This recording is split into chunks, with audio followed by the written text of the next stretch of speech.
Sarasota Police Department is committed to connecting with the community through all sorts of different programs. During the holidays, kids can shop with the cop. For back to school, let's pack the patrol car with supplies. You can even do a virtual ride-along with tweets from the beat. Now, Chief Rex Troche is hosting Chat with the Chief. You guys are good at names. A new monthly podcast, and he joins us now to tell us more about it. Great to have you with us, Chief. Thank you. Thanks for having me. So why a podcast? This is kind of a new form for you. Well, we are trying to figure out a way to reach out to the community, something that would be even easier now with, the COVID event that we had. It was all social distancing, right? So meetings had been canceled. You couldn't reach out as much. You didn't have the ability to communicate.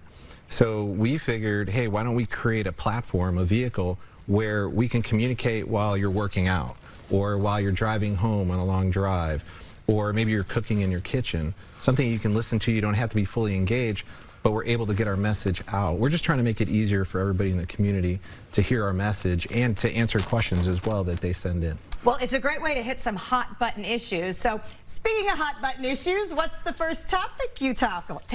Let me think. What is everyone complaining about in this city? That's right. The traffic, and in particular the roundabouts. Oh, the roundabouts, yes. Yeah.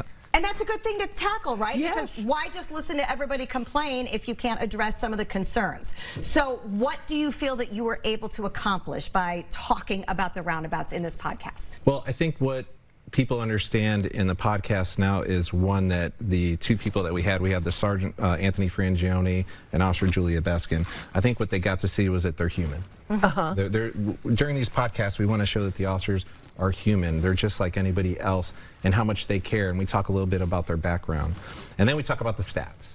And then we talk about the 15,000 plus tickets they write in a course of a year, which people think, well, we don't see traffic often, so how are they writing all these tickets? Well, they're on motorcycles. The object is you don't see them, so that they can catch you speeding. So they then enforce the law. And then the other part was talking about the roundabouts, having conversations where people assume things, because we always say this, right? If no one's communicating and it's just happening in a vacuum, people are just going to make up information. Right. So by virtue of this podcast, we were able to go over a lot of the issues with the roundabout, what you can do when you enter the roundabout, and even talk about, quite frankly, we have a lot of tourists. And when Google tells you to turn right, even it says don't turn right, people turn right. That's because they're following Google. Right. So we talk about having grace and patience and entering these roundabouts a little slower.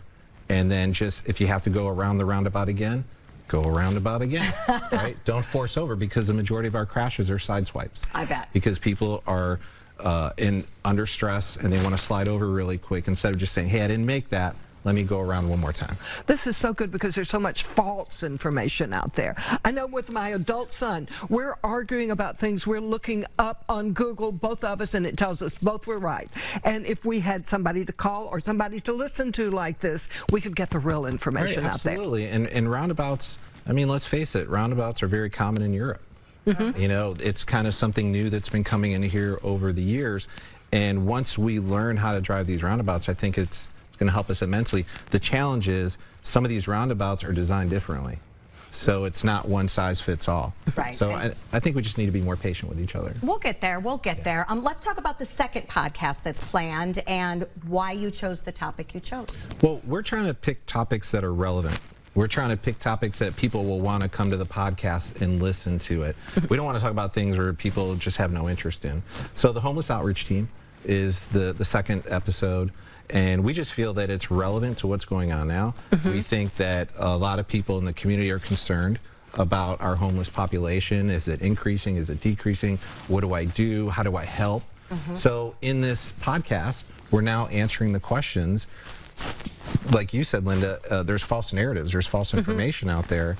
And so now we're answering these questions on how they can help. Yes. And people think that just dropping off food at the Salvation Army is a way to help.